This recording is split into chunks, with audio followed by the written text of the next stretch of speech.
Hi guys. तो हम लोगों ने अभी तक दो लेक्चर देखे स्ट्रेंथ ऑफ मटेरियल्स के। ये तीसरा लेक्चर है। और अगर आप में से कोई ये सोच रहा हो कि स्ट्रेंथ ऑफ मटेरियल्स के लेक्चर्स इतने बड़े बड़े क्यों हैं, एटलीस्ट 30 मिनट्स टू 1 आवर का बेसिक्स रहेगा एक लेक्चर, क्योंकि ये सब्जेक्ट काफ़ी बड़ा है, इसका वेटेज भी काफ़ी बड़ा होता है। आप मेजर एग्जाम्स में देखोगे तो you will expect many questions from this subject. So आप ये मान के चलिए कि at least a video should be of 30 minutes, और आपको ये बैठने की आदत बनानी पड़ेगी कि you should sit down and at least have a lecture of 30 to 45 minutes. और कोशिश करिए 2-3 लेक्चर लगातार देखने की, because it is needed. Believe मानिए, आप भरोसा करिए कि ये चाहिए आपको कि आप एक सिटिंग में 2-3 घंटे कम से कम पढ़ें और कम से कम वीडियोज़ देखें और उसको फिर बाद में रिवाइज़ करें। ठीक है। जो तरीके मैंने आपको पहले लेक्चर में बताए थे कि आपको कैसे प्रोसीड करना है, वो आप एक बार याद रखिएगा। स्टार्ट करते हैं लेक्चर। एंड सो ये तीसरा लेक्चर है। मैंने आपको बताया था कि इसमें आपको मैं एजम्पशंस पढ़ाऊंगा सोम की, कि सोम में क्या क्या एजम्पशंस हैं जिसके साथ हम बेसिकली सोम की स्टडी करते हैं। आप जानते हैं कि स्ट्रेस को निकालने का कोई तरीका नहीं है। We have set some formulas. Strain, जैसे स्ट्रेन है वो दिखता है कि भाई कोई बॉडी अगर एक्सपेंड हुई है तो कितना कितना मीटर हुई है, लेकिन स्ट्रेस एक इंटरनल फिनोमेना है जो जनरेट होता है बॉडी के अंदर। अब ऐसी चीज़ों को कैलकुलेट करने के लिए we have to take some assumptions. Okay, so उस मटेरियल के बारे में कुछ एजम्पशंस मानने पड़ेंगे यार। हम जो कॉन्सेप्ट्स लगा रहे हैं उनको एज्यूम करना पड़ेगा। तो ये कुछ बेसिक से एजम्पशंस हैं जो आपको पता होना चाहिए। हम आगे यूज़ करेंगे इन एजम्पशंस को। तो अगर कभी आपको इंटरव्यू वगैरह में इन पर क्वेश्चन पूछे जाए तो you should know that the first assumption is that कोई भी जो मटेरियल है, हम ये मान के चल रहे हैं वो मासलेस है। Any material on which we are doing analysis in SOM is considered to be massless. All materials are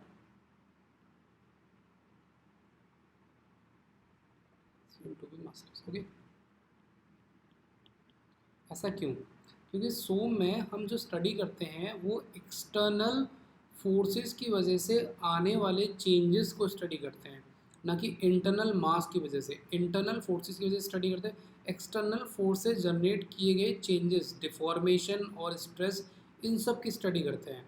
external force apply करने पे बॉडी की स्ट्रेंथ किस तरीके से बिहेव कर रही है, कितनी उसकी स्ट्रेंथ है, कब वो फेल हो रहा है, इसके बारे में बेसिकली स्टडी की जाती है। समझ रहे हैं आप? कभी भी हम ये नहीं मानेंगे कि इसमें हम ये भी नहीं, कभी नहीं मानते कि उसका खुद का मास उसकी बॉडी में कभी कोई चेंज कर रहा है। तो हमने मान लिया all materials are assume to be massless. Okay. Second है जो, सेकंड ये मानोगे आप कि material should be homogeneous and isotropic. अब ये क्या है, देखिए, material should B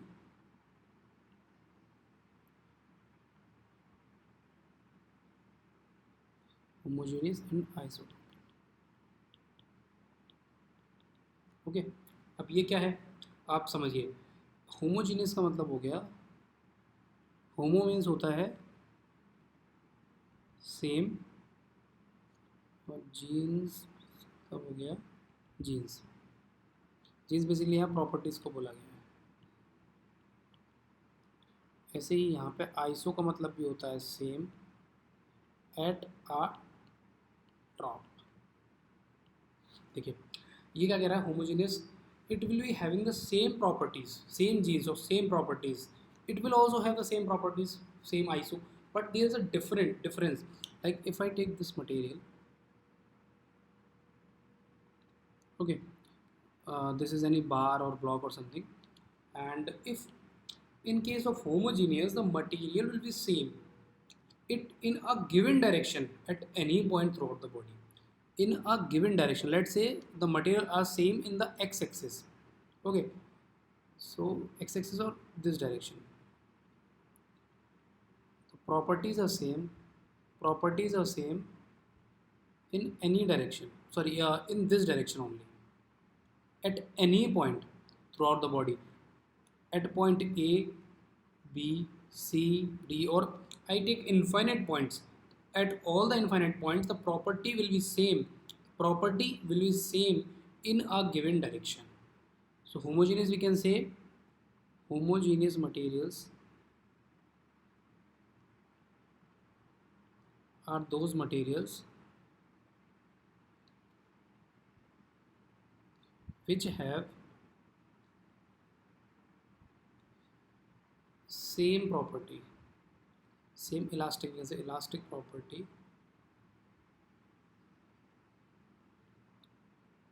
in a given direction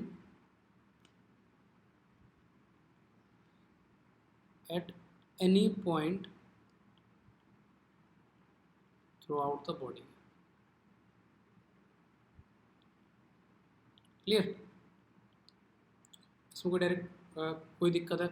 eight any point in a given direction, क्या है? इन गिवन डायरेक्शन में किसी भी पॉइंट पर सेम है। पूछता है ये क्वेश्चन में, पूछ लेता है कि होमोजीनियस आइसोट्रोपिक का क्या डिफरेंस है। एक नंबर का क्वेश्चन आ सकता है होमोजीनियस, तो आप ऐसा लिखिए homo genes same genes, isotropic iso same at any trope. अब बताता हूँ उसका क्या मतलब है। If we take a material, if we take a material, in this case the properties will be same at a point in any direction. The properties are going to be same, the properties even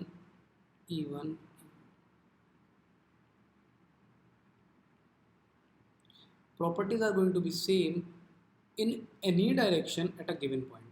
और दूसरा point पे जाऊंगा तो property बदल जाएगी, लेकिन again सारे directions में सेम रहेगी उस पॉइंट पे भी।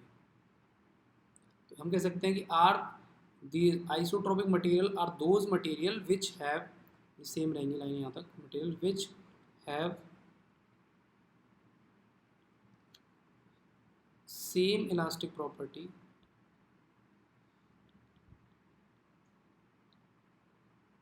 which have same elastic properties in all direction at a point, at a given point throughout the body. Okay, बहुत सिंपल है, इसमें कुछ भी नहीं है। देख लेना, दिखाओ नहीं हो तो। Which have same elastic properties in all direction at a given point, एक पॉइंट पर सारे डायरेक्शन में प्रॉपर्टीज सेम है, तो वो होम आइसोट्रोपिक मटेरियल है। At a trope all properties are same in all the directions, then it is a isotropic material. Otherwise if a properties are same in a given direction at any point through the body is going to be homogeneous. अब मैं कह दूँ कि किसी भी point पे जा रहा हूँ होमोजीनियस मटेरियल में, सारी एक डायरेक्शन में सारी प्रॉपर्टीज एक जैसी मिल रही, तो मैं कह सकता हूँ होमोजीन। नोट है ये इंपॉर्टेंट है, पूछता है, ये काफ़ी बार पूछा है, मतलब मैंने जितना पढ़ा है कहीं ना कहीं मैंने क्वेश्चन जरूर देखा है। Homogeneous materials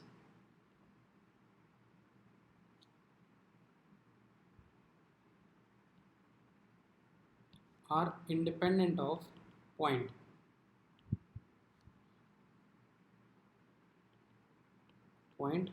but depends on direction. Okay, are independent of point but depends on direction. और यही उल्टा हो गया आइसोट्रोपिक। आइसोट्रोपिक डायरेक्शन पर डिपेंड नहीं करता, सारे डायरेक्शंस में सेम है, लेकिन पॉइंट पे जाओगे तो प्रॉपर्टीज बदल जाएंगी। तो isotropic materials are independent of direction but depends on point. तो समझ में आ गया, बहुत बेसिक सी चीज़ है। होमोजेनियस आइसोट्रोपिक पूछते हैं और इसमें कुछ ऐसा खास हार्ड एंड फास्ट नहीं है। ठीक है, दो प्रॉपर्टीज़ हो गई हमारी मेन। अब आते हैं तीसरी प्रॉपर्टी में।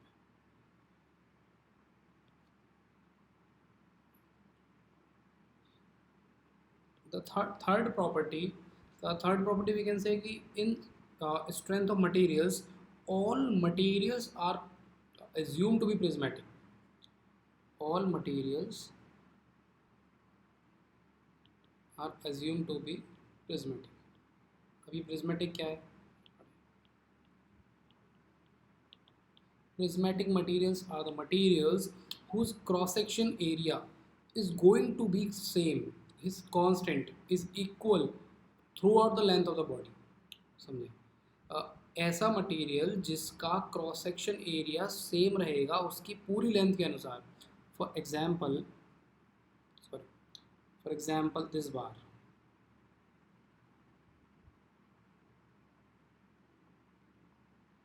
और I can say this circular rod, इनके मटेरियल सेम रहेगा, बोथ आर प्रिज्मेटिक, ठीक है, but can we say this is prismatic?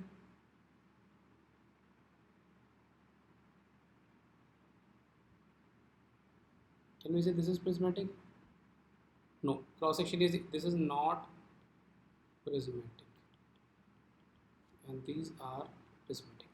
Understand? prismatic क्या है, prismatic क्या नहीं है? सिंपल सी बात करूँ तो cross section area constant through out the length,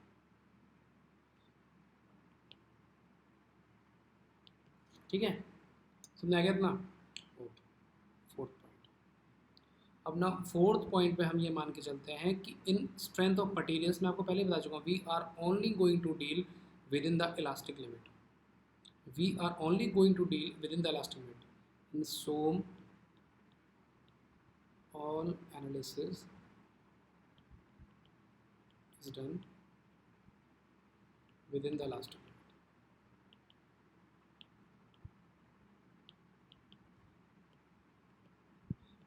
ठीक है, क्यों? क्योंकि प्लास्टिक में डिफॉर्मेशन बहुत ज़्यादा होता है। We don't design our structures for the plastic, plastic के लिए हम कभी डिज़ाइन नहीं करते, वहाँ पे डिफॉर्मेशन बहुत ज़्यादा होता है and that is not of our use.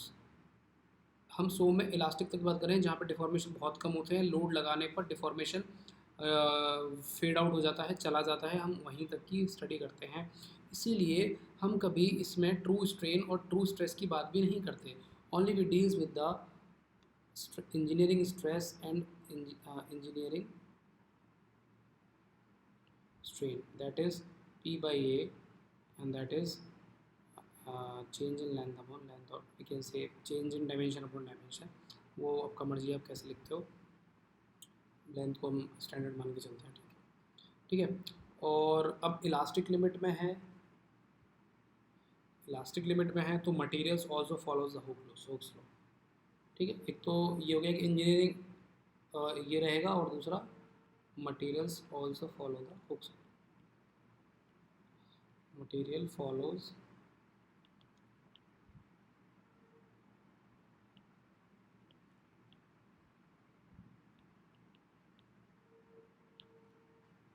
ऐसा नहीं कि इलास्टिक लिमिट में काम कर रहे हैं इसलिए material follows the Hooke's law, no, our assumption is that the material will always follows the Hooke's law. Stress should be proportional to strain. That is only the way we will do analyze the topics and our numericals. Okay, and our next assumptions will be the load is assumed to be static. Load is assumed to be static only. Our load value will not change. Like what is static? Static is कि उसका value ना तो उसका magnitude change हो रहा है, ना उसका डायरेक्शन चेंज हो रहा है, ना उसका पॉइंट ऑफ एप्लीकेशन चेंज हो रहा है, तो वो चीज़ स्टैटिक है। इन तीनों चीज़ों में कोई चेंज नहीं होना चाहिए, ना तो मैग्नीट्यूड चेंज है, ना डायरेक्शन चेंज होना चाहिए, ना point of application change, that is going to be static load. अगर एक बीम लिया है, कैंटिलीवर बीम लिया है, उस पर मैंने यहाँ लोड लगाया, this load value is gonna to be fixed, इसकी वैल्यू हमेशा सेम रहेगी, इसका डायरेक्शन भी नीचे की तरफ ही रहेगा, और इसका पॉइंट ऑफ एप्लीकेशन भी यही पॉइंट रहेगा। ये लोड ऐसा ना हो कि 5 सेकंड बाद यहाँ आ जाए, या 5 सेकंड बाद इसका मैग्नीट्यूड 5 किलोमीटर से 10 किलोमीटर हो जाए, या फिर इसका डायरेक्शन ये हो जाए, ऐसा नहीं होना चाहिए। इस load is going to be, ये ऐसे ही रहेगा लोड। ओके, ये हो गया हमारा पांचवा assumption. In last and the final assumptions, the material is under static equilibrium। अब जब स्टैटिक इक्विलिब्रियम है तो अपन के पास तीन चीज़ें हैं जो अपन लगा सकते हैं। एक तो Fx 0 रहेगा हमेशा, एक Fy 0 रहेगा, और अगर 3 डायमेंशन में बात करें तो Fz भी 0 रहेगा, ठीक है। सिमिलरली अगर कपल्स की बात करूं तो x डायरेक्शन में कपल 0, कपल y डायरेक्शन में भी 0। भाई अगर कोई बॉडी है वो यहाँ रखी हुई है ऐसे करके, तो इट मीन्स इसके ऊपर लगने वाली अपोजिट डायरेक्शंस की फोर्सेस, मतलब किसी भी डायरेक्शन में लगने वाली फोर्सेस का नेट सम जो है वो 0 होना चाहिए। एक्स डायरेक्शन में अगर p फोर्स लगा दूँ मैं पी जो कि 5 kN है, तो अगर 5 kN को बैलेंस कोई नहीं करेगा, बॉडी चलने लग जाएगी, तो इसलिए इधर से 5 kN लगाना पड़ेगा। तो एक्स डायरेक्शन में फोर्स बराबर हो गया। सिमिलरली अगर वाई में कोई इस तरफ खींचेगा तो इस तरफ भी कोई खींचना चाहिए 10 kN से। सिमिलरली जेड में भी अगर कपल इधर से लगा कपल सी एक्स, तो कपल इधर से भी लगना चाहिए। This is the way that material is going to be under static equilibrium. अच्छा, एक चीज़ है, बेसिक सी चीज़ें नोट करके लिख लीजिए आप, काम आएगा बहुत, इसलिए था कोई नोट। एनाइसोट्रोपिक मटेरियल क्या होता है? एनाइसोट्रोपिक मटेरियल, ठीक है। Anisotropic materials are the material. अच्छा, आइसोट्रोपिक अभी पढ़ा था अपन ने, ये एनाइसोट्रोपिक है। आइसोट्रोपिक में क्या था, किसी भी पॉइंट पर सारे डायरेक्शन में प्रॉपर्टी सेम है, एक पॉइंट पर सारे डायरेक्शन में प्रॉपर्टी सेम है। इसमें एक पॉइंट पर सारे डायरेक्शन प्रॉपर्टी डिफरेंट है, कुछ नहीं है। That a material which exhibit direction dependent elastic properties, material which exhibit, देखो इसे मटेरियल हो गया, एक पॉइंट ले लिया, यहाँ पे E1 होगा। आइसोट्रोपिक में अगर यहाँ होता तो यहाँ भी E1 होता, पर यहाँ E2 हो गया, E3 हो गया, E4 हो गया, ठीक है, समझ गए। Anisotropic material are the material which have different elastic properties in all directions। तो मैं कह सकता हूँ कि ये these are direction dependent, ये इम्पोर्टेंट, उस साइड डायरेक्शन डिपेंडेंट। ऐसे ए कॉलम में दे देगा आपको एनाइसोट्रोपिक, होमोजेनियस और आइसोट्रोपिक, और बी में वो मैच करवाने को बोलेगा। ये बहुत बेसिक चीज़ है, एक नंबर में पूछ लेता है, छोड़ने नहीं है मार्क्स। बड़ा क्वेश्चन है, उसके लिए अपन बड़ी मेहनत करेंगे, लेकिन ये छोटे क्वेश्चन हैं, इनके लिए आपको बस देखो, सब चीज़ को रट नहीं सकते, रटने के लिए और भी बहुत कुछ है, प्रोडक्शन पढ़ा है वो रटने के लिए। तो यहाँ पे आप थोड़ा सा ना माइंड से कनेक्ट करके चलिए। सोम की मैकेनिकल इंजीनियरिंग की खूबसूरती ये है कि आप कभी भी कनेक्ट कर सकते हैं चीज़ों को, कभी भी किसी भी चीज़ को कनेक्ट कर सकते हो अच्छे से। आपको ज़्यादा सोचना नहीं पड़ेगा। आपको कोई मैं ऐसे दे दूँ कास्टिंग, ब्लू कास्टिंग, कास्टिंग में क्या होगा, कोई प्रोडक्ट हम कास्ट कर रहे हैं भाई, मोल्टन मेटल को पोर कर रहे हैं अपन पैटर्न के थ्रू, और कास्टिंग कास्टिंग प्रोड्यूस कर रहे हैं, सॉरी कास्टिंग कास्ट कर रहे हैं मटेरियल को। मोल्डिंग में अपन वो मोल्टन मेटल को डाल के मोल्डिंग करते हैं। तो ऐसे करके बहुत बहुत ज़्यादा, मतलब फोर्जिंग में क्या कर रहे हैं, फोर्ज कर रहे हैं, तो नाम से क्लियर है। बहुत ब्रांचेस में ऐसा नहीं होता अपने नाम से। तो आप याद रखिए कि isotropic, iso mean same, tropic mean as a point, anisotropic, isotropic same था, एक पॉइंट पे सारी प्रॉपर्टी सारे डायरेक्शन में। इसमें एक पॉइंट पे सारे डायरेक्शन में डिफरेंट है, मतलब ये डायरेक्शन डिपेंडेंट है।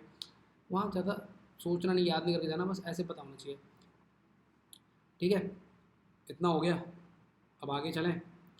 आगे अपना बहुत इम्पोर्टेंट है, जो नेक्स्ट है जो हम पढ़ने वाले हैं, वो है हमारा अगला टॉपिक है geometry. Geometry of a section, और a cross section and axis in a member. इसका बेसिक चीज़ें आपको भी बताऊँ।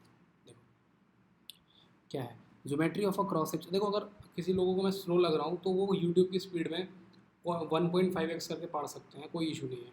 किसी को मेरा तेज़ लग रहा है तो वो स्पीड को 0.75x करते हैं, अपने पर डिपेंड हो। कोई जो थोड़ा बहुत पढ़ चुका होता है तो थोड़ा स्लो लगेगा, बट अपन सबके हिसाब से, लेकिन फिर भी मैं बहुत स्लो नहीं पढ़ा रहा हूँ, और फालतू में एग्जेजरेट नहीं कर रहा हूँ चीज़ों को, जो कि बहुत लोग करते हैं। मतलब इतना बड़ा सब्जेक्ट अगर एक्सेजरेट करोगे, ऐसी आपको पता होना चाहिए किस चीज़ पे एक्सेजरेट करना है। जिस पे करना होगा मैं इतने न्यूमेरिकल्स दूंगा आपको, इतने न्यूमेरिकल्स दूंगा कि आप, मैं मतलब 360 कवर कर लूँगा। वहाँ मुझे पहुँचना है पहले, ठीक है। तो ये देखो, ये एक मटेरियल हो गया,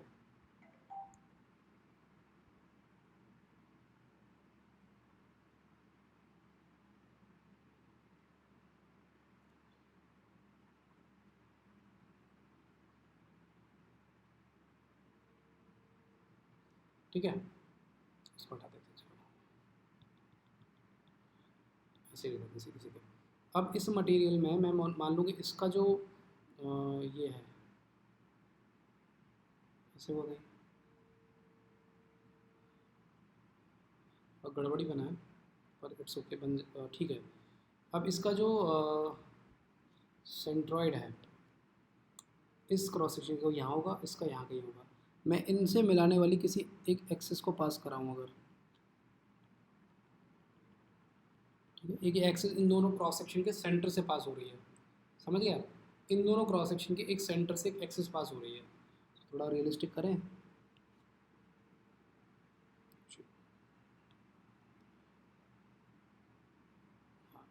रियलिस्टिक सा थोड़ा लगेगा, एक सेंटर से ऐसे करके एक्सिस पास कर रही है।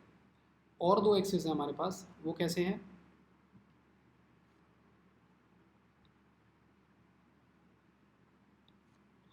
और दो एक्सिस हैं, एक एक्सिस ऐसे है ऐसे करके, जो इस हॉरिजॉन्टल लाइन के पैरेलल है, एक एक्सिस वर्टिकल है, ठीक है। अब मैं नाम दूं अगर, तो ये मैं मान लेता हूँ वाई वाई एक्सिस है, ये एक्स एक्स एक्सिस है, और ये जो एक्सिस है ये जेड जेड एक्सिस है, ठीक है। तीन बेसिक एक्सिस हो गई मेरी। एक एक्सिस ये देखो क्रॉस सेक्शन है, ये एक एक्सिस ऐसे निकल रही है बाहर की तरफ, या ऐसे निकल रही है, आप ऐसे मान लो ये क्रॉस सेक्शन हो गया, ये एक्सिस बाहर की तरफ ऐसे निकल रही है जेड डायरेक्शन में, ठीक है। एक ऐसे है वर्टिकल वाई डायरेक्शन में वर्टिकल एक्सिस, एक ऐसे है इसके पैरेलल हॉरिजॉन्टल एक्सिस, ठीक है। बहुत बहुत क्लियर, कुछ भी नहीं है इसमें ऐसा। अब मैं अगर मैं इनका मैं ब्रेकअप करूं, तो मेरे पास फर्स्ट जो एक्सिस आती है वो आती है सेंट्रोइडल एक्सिस। फर्स्ट जो मेरे पास एक्सिस नॉर्मल एक्सिस आती है वो आती है centroidal axis, okay. Centroidal axis की अगर मैं डेफिनेशन बताऊं, सेंट्रॉइड से पास करेगी, सेंट्रोइडल एक्सिस है तो सेंट्रॉइड से पास करेगी, किसके सेंट्रॉइड से, क्रॉस सेक्शन के सेंट्रॉइड से। Axis which passes through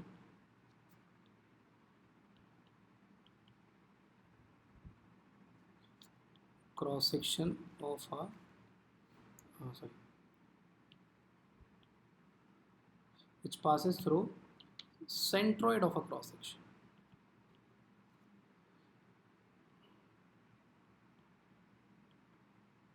passes through a centroid of a cross section। तो ये सेंट्रोइड से पास कर रही है। अब इसमें ऐसी ऐसी कौन कौन सी एक्सिस हैं जो सेंट्रोइड से पास कर रही है, देखो बेसिकली ये जो सेंटर पॉइंट पे है, इसकी जो सेंट्रोइड से पास हो रही है, इसमें देखो जेड जेड पास हो रही है, एक्स एक्स भी पास हो रही है, वाई वाई पास हो रही है, तीनों ही सेंट्रोइडल एक्सिस हैं। एक्स एक्स भी सेंट्रोइडल एक्सिस है, वाई वाई भी सेंट्रोइडल एक्सिस है, और जेड जेड भी है। अब तीनों ही सेंट्रोइडल एक्सिस हैं, लेकिन तीनों में डिफरेंस है, क्या डिफरेंस है, ये वाई वाई है।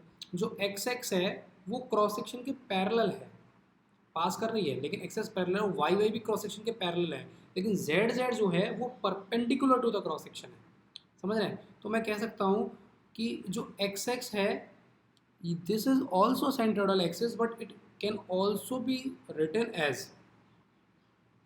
transverse axis, this is also a transverse axis, these both are transverse axis। तो मैं बात करूँ अगर ट्रांसवर्स एक्सिस, ट्रांसवर्स एक्सिस क्या होगी, an axis which passes through centroid, passes through centroid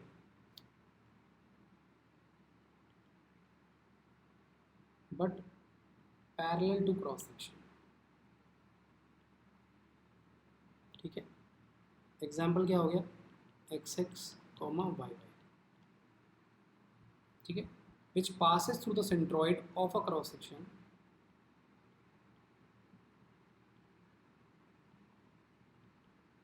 but parallel to the cross section. Centroid से तो pass होगी बट पैरेलल रहेगी क्रॉस सेक्शन, क्या क्रॉस सेक्शन के पैरेलल रहेगी लेकिन पास करेगी सेंट्रॉइड से। अब इसमें जो एक्स एक्स हो जाएगी वो आप देखो उसे बोलेंगे horizontal transverse axis, horizontal transverse, और वाई वाई को बोलेंगे वर्टिकल ट्रांसफर एक्सिस। ये वर्टिकल है, ये हॉरिजॉन्टल है, देखो ये हॉरिजॉन्टल है, ये वर्टिकल है, बेसिक है। अब दूसरी आती है polar axis.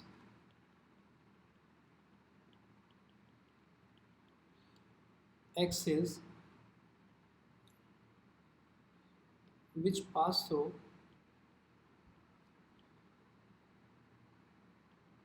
centroid of a cross section but perpendicular perpendicular to the cross section।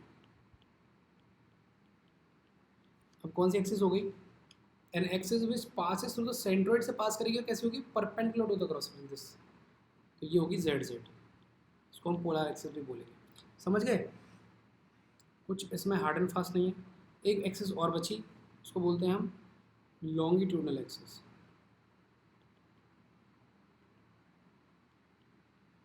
देखो नाम से क्लियर है, लॉन्गिट्यूडनल नाम से क्लियर है, longitudinal along the length, it will pass through along the length, material की लेंथ के अनु से ही पास होगी। समझ रहे हैं? तो मैं कह सकता हूँ कि an axis which passes through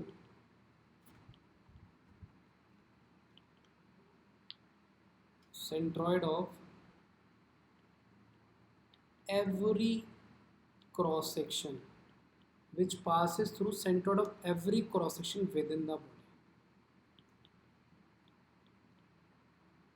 blocks के हर एक छोटे छोटे छोटे छोटे क्रॉस सेक्शन को काटूं तो उसके सबसे सेंट्रोइड से पास होने को लॉन्गिट्यूडनल एक्सिस कहते हैं, जो कि इसमें है Z Z axis.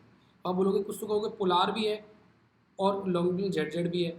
Z Z का आप लॉन्गिट्यूड हाँ है, वो लेंथ के अलावा पूरे सारे क्रॉस सेक्शन को पास कर रही है। पोलार एक क्रॉस सेक्शन पर किसी भी परपेंडिकुलर डायरेक्शन पर लगने वाली और सेंट्रोइड से पास करने वाली, लॉन्गिट्यूडनल उसमें कुछ भी नहीं है तो है, इसमें कुछ नहीं कर सकते। तो ये हमारा बेसिक कॉन्सेप्ट्स हैं जो हम मान के चल रहे हैं कि क्या किस में काम आएगा आपके, आपको ये बताएगा कि कौन कौन सी एक्सिस क्या होती हैं।